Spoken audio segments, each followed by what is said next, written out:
शस्त्र से मारूंगा। यह संध्या का समय है और तुझे मैंने अपने जंघाओं पर लेटा रखा है। अपने इन नाखूनों से तेरा पेट चीर करके मैं तुझे मार डालूंगा। न तू ऊपर है न तू नीचे है, पृथ्वी पर भी तू नहीं है, आसमान में भी तू नहीं है, तू मेरी गोद में है। हिरण्यकश्यप ने कहा, मैंने ब्रह्मा जी से वरदान में ये भी मांगा था 12 महीने में किसी भी महीने में मेरी मृत्यु ना हो। भगवान बोले, ये 13वां महीना जो पुरुषोत्तम मास जिसे कहा जाता है, मैंने तेरे लिए अभी ताजा बनवाया है। हे भगवान, महीने भी 13 होते हैं क्या? हिरण्यकश्यप ने कहा, पहले पता नहीं चला, नहीं तो 13 ही महीने मांगता वरदान में। फिर भी आप मुझे नहीं मार सकते, क्योंकि मैंने ब्रह्मा जी से वरदान में मांगा था, हे ब्रह्मा जी, आपकी बनाई हुई इस पूरी सृष्टि में कोई प्राणी मुझे नहीं मार सके। भगवान हंसने लगे, ब्रह्मा की सृष्टि में मैं नहीं आता, बल्कि ब्रह्मा मेरे नाभि कमल से उत्पन्न होता है। तुरंत समझ गए हिरण्यकश्यप ये साक्षात नारायण है। उठकर के लड़ने लगे। लड़ते लड़ते लड़ते संध्या का समय जब आया, देवताओं की प्रार्थना पर भगवान ने हिरण्यकश्यप को अपने गोद में लेटाया, उसके पेट को चीर डाला, आतंक का अंत कर डाला। बोलिए नरसिंहदेव भगवान की। हिरण्यकश्यप का वध कर डाला भगवान ने। भगवान का क्रोध शांत नहीं हुआ। बड़े बड़े देवताओं ने स्तुतियां की, लक्ष्मी जी ने प्रयास किया। प्रहलाद जी जैसे ही सामने पहुँचे, सज्जनों, प्रहलाद जी को देखते ही भगवान पानी पानी हो गए। बहुत ज़्यादा गर्मी होती है तभी बारिश होती है। प्रहलाद जी को गोद में लेते ही क्रोध का स्थान करुणा ने ले लिया और भगवान नरसिंह देव की आंखों से करुणा के अश्रु बहने लगे। भक्त और भगवान में बड़ी सुंदर चर्चा हुई। प्रहलाद जी महाराज ने बड़ी सुंदर भावभीनी स्तुति की। ब्रह्मादय सुरगणा मुनयोथ सिद्धा सत्वेकतान वचसा सत्वेकतान मतयो वचसाम प्रवाहे नाराधितुम पुरगुणैरधिनापि विप्रो किम तोष्टुमर्हति समय हरिरुग्र जाते। प्रहलाद जी के लिए भगवान ने नरसिंह अवतार धारण किया। बोलिए नरसिंह भगवान की जय हो। प्रहलाद जी को वरदान मांगने के लिए कहा। प्रहलाद जी ने कहा, मुझे एक ही वरदान चाहिए प्रभु, जीवन में किसी से कुछ मांगने की इच्छा ही मेरे मन में उत्पन्न न हो, मेरी सारी कामनाओं पर विराम लग जाए, यही इच्छा है। बोलिए भक्तवत्सल भगवान की जय हो। मेरा सभी से निवेदन है, सभी सुने भैया, कैमरे वाले, कैमरामैन, कैमरे वाले भैया, फोटो खींचना बंद कर दो बिल्कुल। जिसको भी आना है मात्र चरण स्पर्श करके तुरंत चले जाओ, और समय नहीं है, बस जाके जाने वाली है। फोटो में समय बर्बाद मत करें, आपको कथा का आनंद लीजिए आप, है ना। ऐसे समय बर्बाद नहीं करे, फोटो कोई नहीं खींचेगा।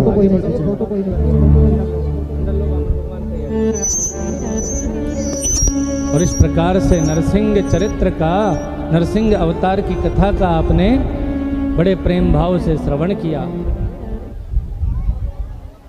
सज्जनों, 7वें स्कंद के अंत में ही प्रहलाद जी महाराज को अवधूत का, दत्तात्रेय जी महाराज का सुंदर उपदेश प्राप्त हुआ। त्रिपुर दहन की कथा का सुंदर वर्णन है 7वें स्कंद में ही।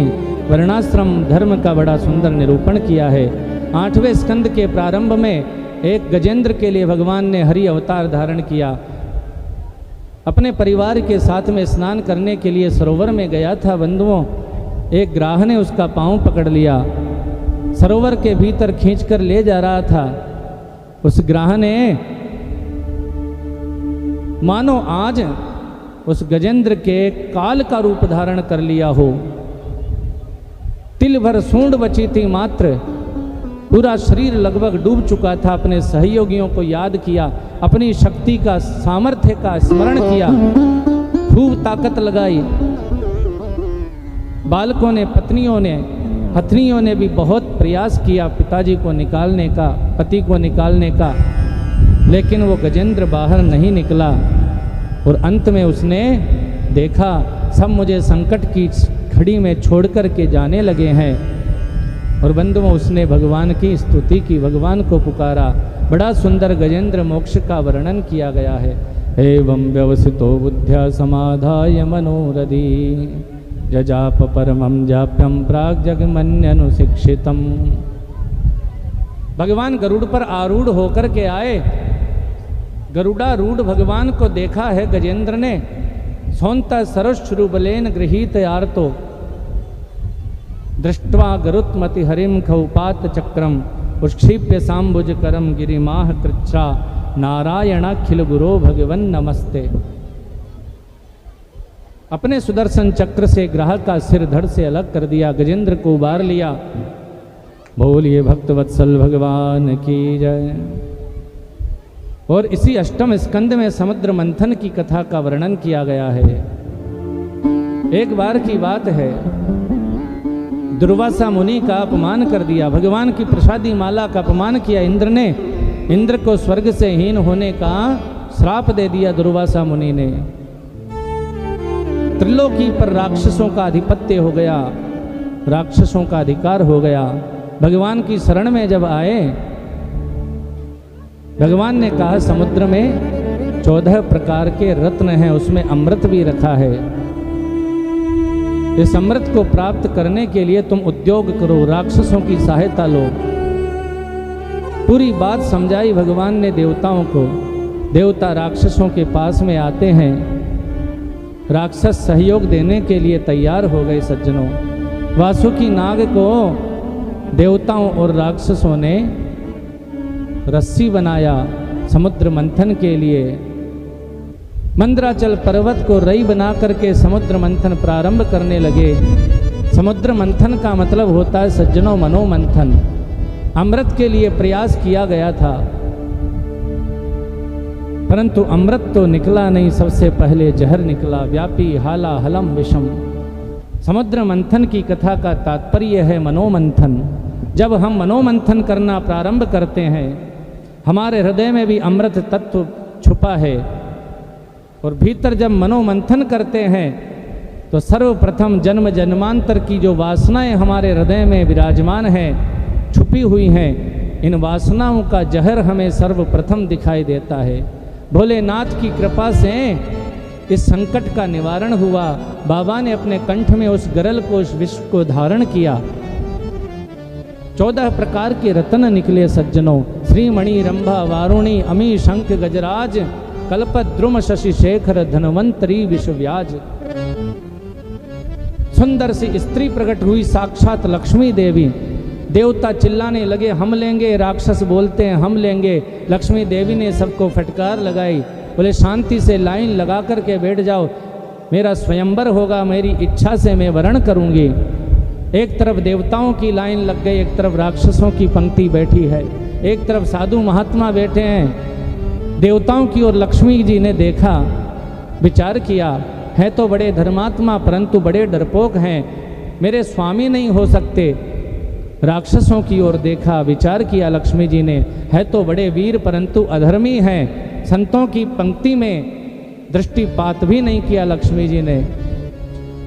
और जो लोग समुद्र मंथन में जिनका कोई योगदान नहीं था, मात्र देखने के लिए गए थे कार्यक्रम को, वो भी उन लाइनों में, पंक्तियों में जाकर बैठ गए। हो सकता है हमारा ही नंबर आ जाए। परंतु लक्ष्मी जी ने तो वरमाला सबके पीछे बैठे हुए भगवान नारायण के गले में डाल दी। सब टुकुर टुकुर देखने लगे।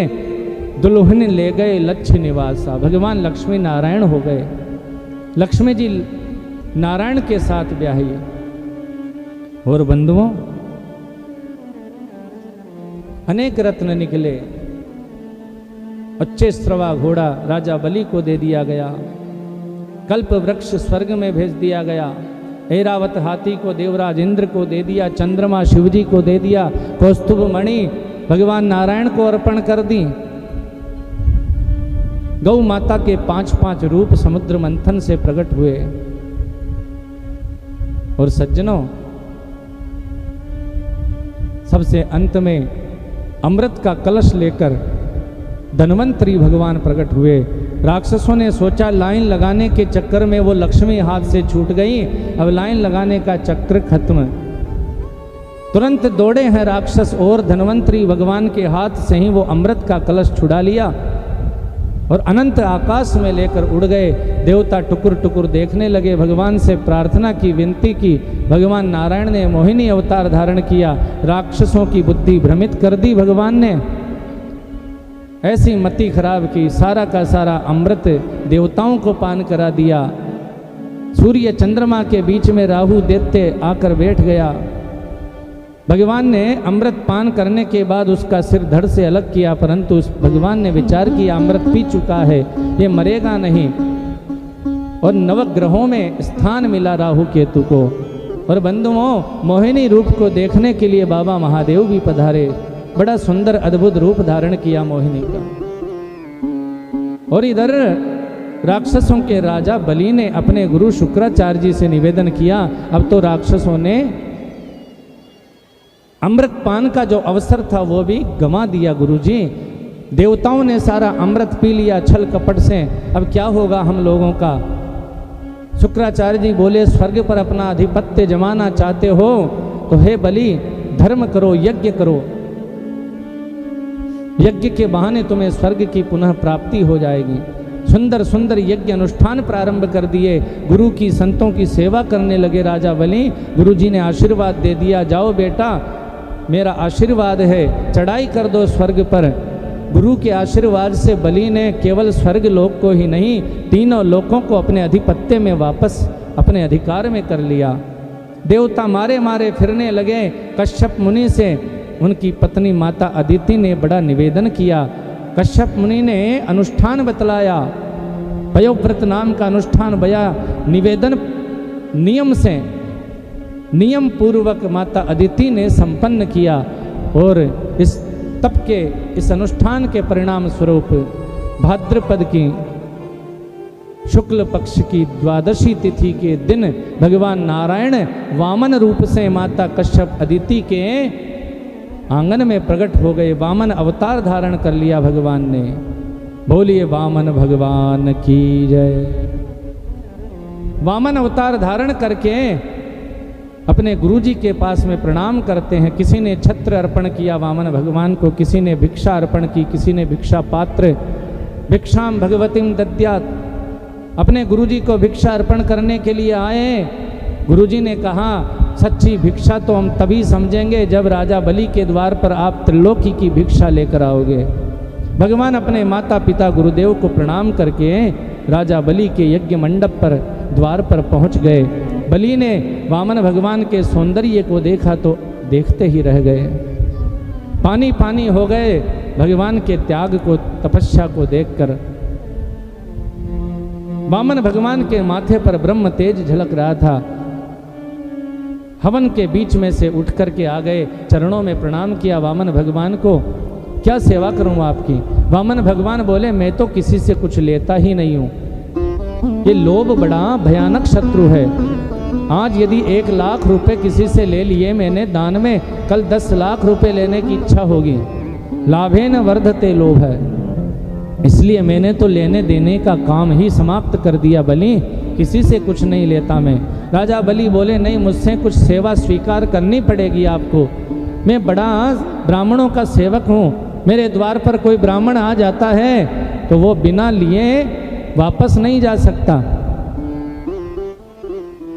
बार बार निवेदन पर निवेदन कर रहे थे राजा बलि। भगवान बोले, लेता हूँ तो मेरा नियम बिगड़ता, नहीं लेता हूँ तो तुम्हारे मन में कष्ट होता है। ऐसा कोई बीच का मार्ग देख लेते हैं, बीच का रास्ता निकाल लेते हैं। ऐसा करो, पदानि त्रीणि राजेंद्र सम्मितानि पदामम, तुम मुझे 3 पांव धरती दान में दो।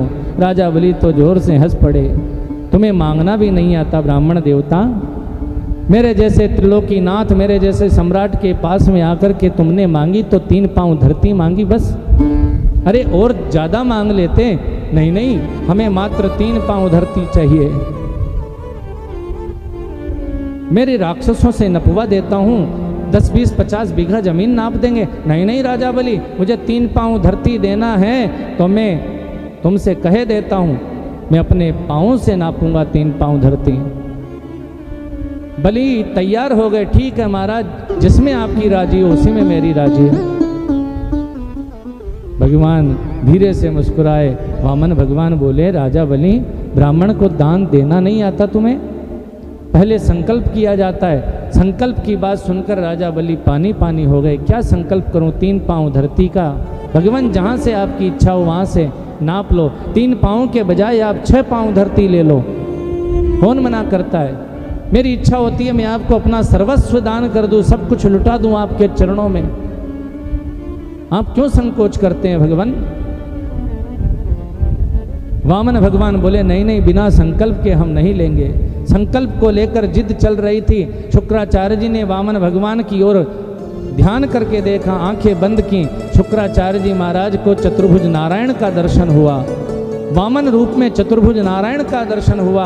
अरे बलि, ऐसा वे रोचने साक्षात भगवान विष्णुरव्यय कश्यपा अदितेर जातो देवानाम कार्य साधक। इसके छल में तुम्हें फंसने की आवश्यकता नहीं है, बड़ा कपटी है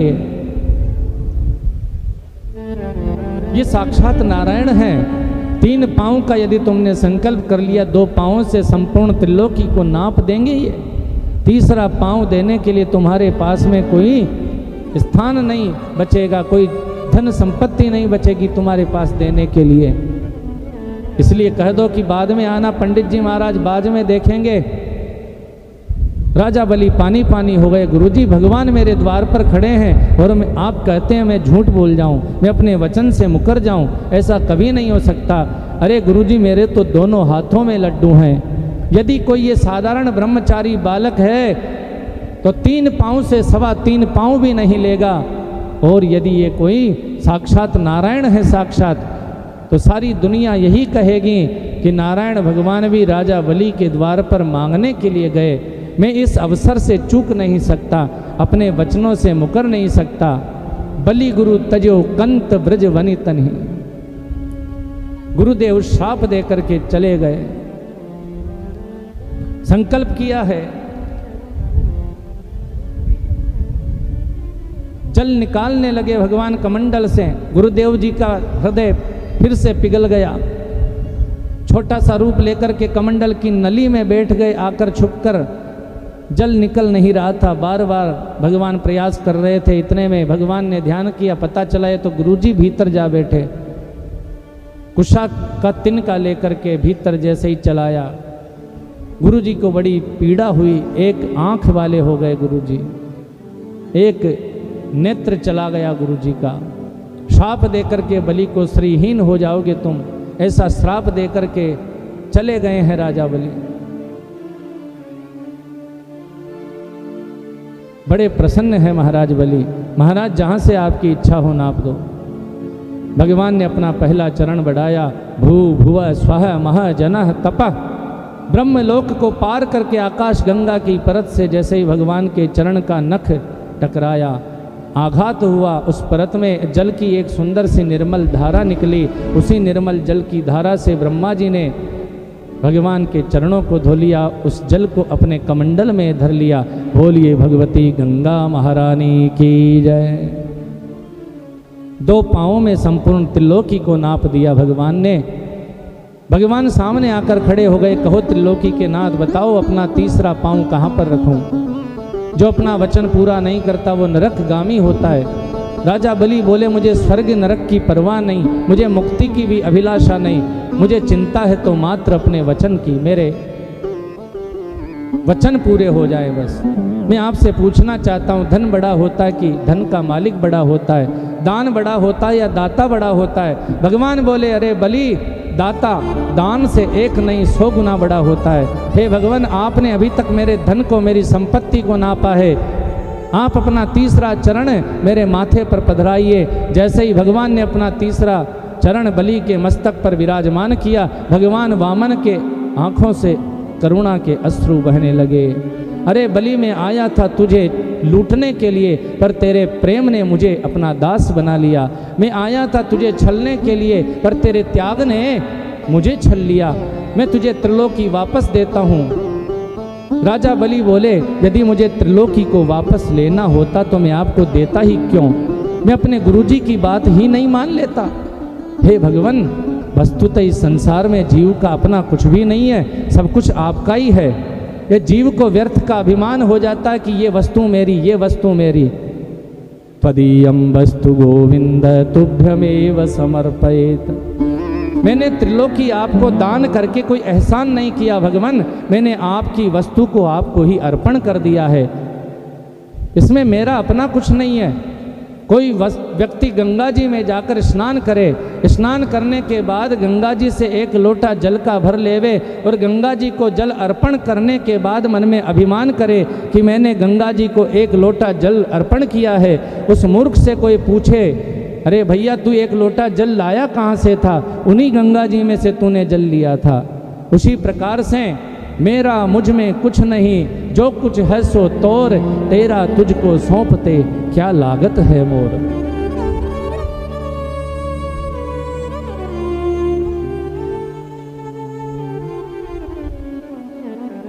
बोलिए भक्तवत्सल भगवान की जय।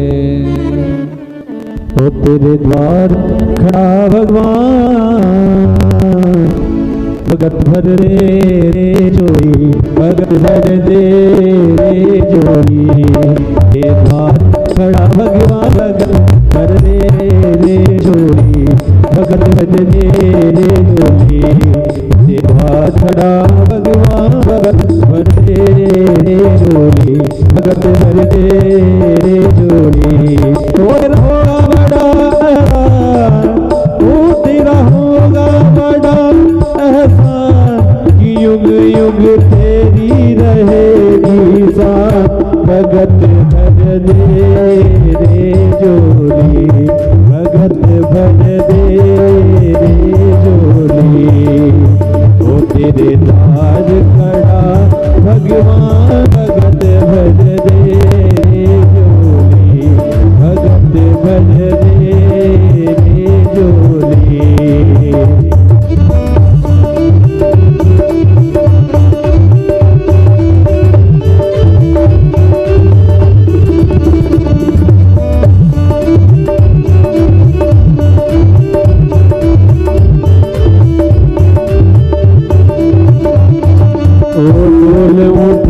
सारी धरती देख ले, डोला गगन है सारा।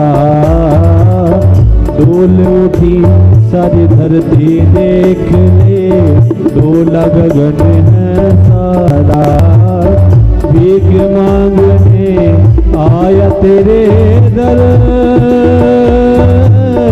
जगत का पालन हारा रे, ओ जगत का पालन हारा। ओ मैं आज तेरा मेहमान, ओ मैं आज तेरा मेहमान। रे कर ले मुझसे जरा पहचान, भगत भर दे रे जोड़ी, भगत भर दे रे जोड़ी। ओ तेरे द्वार खड़ा भगवान, भगत भर दे रे जोड़ी, भगत भर दे रे जोड़ी।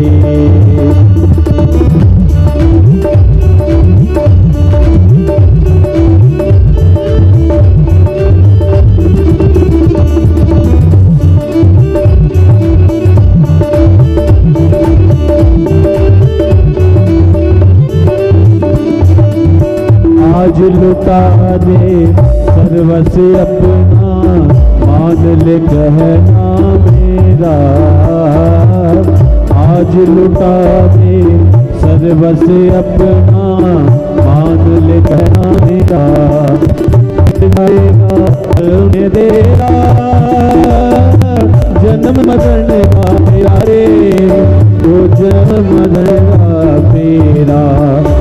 ओ तू छोड़ सकल अभिमान, ओ तू छोड़ सकल अभिमान। अमर कर ले रे तू अपना नाम, भगत भर दे रे जोड़ी। ओ तेरे द्वार खड़ा भगवान, भगत भर दे रे जोड़ी, भगत भर दे रे जोड़ी।